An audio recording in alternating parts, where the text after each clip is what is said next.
Bonjour à tous, donc je vous montre comment clipser un parquet massif flottant. Donc celui-ci il n'est pas à coller, enfin il est possible de le coller, mais nous on a décidé de ne pas le coller, et donc on a décidé de le clipser. Donc on a mis une sous-couche par-dessous qui nous permet de rattraper un peu le niveau. Alors bien sûr c'est pas parfait, il y a des endroits où ça flotte, hein, un peu comme cet endroit-là. Mais voilà, c'est un parquet assez robuste, pas très souple finalement, mais assez joli, hein, comme vous verrez un peu les détails ici. Alors comme vous voyez, pour un parquet massif, il faut caler partout avec des cales de 1 cm. Alors c'est compliqué de trouver sur le marché des cales de 1 cm, donc nous ce qu'on a fait, c'est qu'on a pris un tasseau et qu'on l'a coupé en petites cales de 1 cm que je vais vous montrer ici. Voilà, hein, donc c'est un tasseau qu'on a découpé par nous-mêmes avec une scie sauteuse. Donc voilà, donc alors vous voyez, c'est pas parfait partout, hein, c'est très compliqué de clipser parfaitement un parquet massif et surtout d'avoir un bon niveau, mais voilà, ça se fait. Et franchement, pour moi, c'est la première fois que je le fais et c'est plutôt pas mal. Alors là, il y a une planche que j'ai coupée pour aller dans le fond là-bas. Donc je vous montre un peu comment le clipser. Ça se fait comme ça. Voilà. Voilà, on regarde bien que c'est bien. Les jointures sont bonnes. Et puis on le pose tout simplement. C'est très simple. Et puis ensuite, je rajoute la petite cale de 1 cm qui va bien et qui permet de le caler contre le mur. Donc voilà. Alors moi, ce que j'aime bien faire en bout de ligne comme ça, c'est de toujours prendre des très grandes lattes et donc des très grandes lames. Et donc, pour que je puisse avoir non seulement une grande lame à la fin, mais en plus de ça, avoir une grande chute pour reprendre par la suite. Voilà. Donc comme ça, j'ai des chutes, je reprends avec des chutes à peu près de cette taille-là.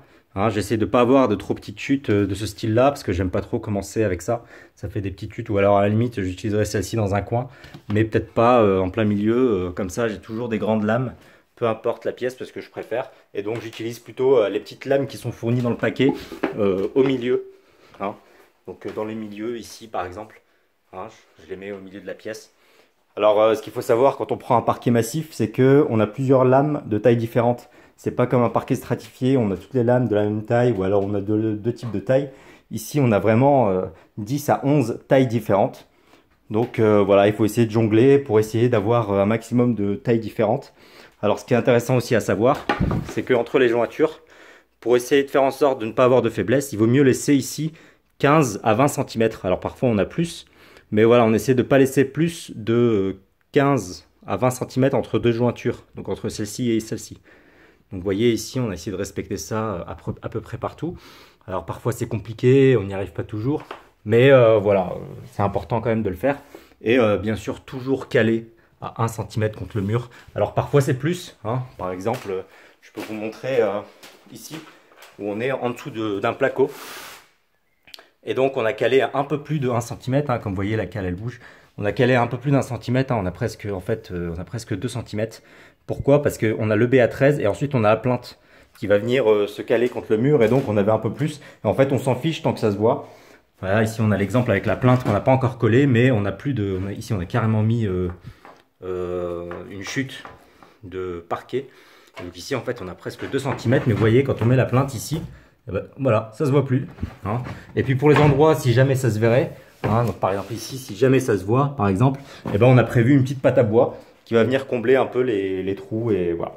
Donc voilà, c'était une petite vidéo pour vous montrer un peu comment poser des lames de parquet à clipser. Si vous avez des questions, n'hésitez pas à mettre des commentaires, à les poser en commentaire, et puis comme ça j'essaierai de vous y répondre au mieux que je peux. Alors comme je vous le dis, c'est la première fois que moi je pose des lames de parquet. Et donc, voilà, je peux vous faire profiter de mon expérience, mais je n'ai peut-être pas réponse à tout. Voilà. Donc à plus, mettez des pouces, likez, abonnez-vous si vous voulez voir plus de vidéos de ce genre. Allez, salut!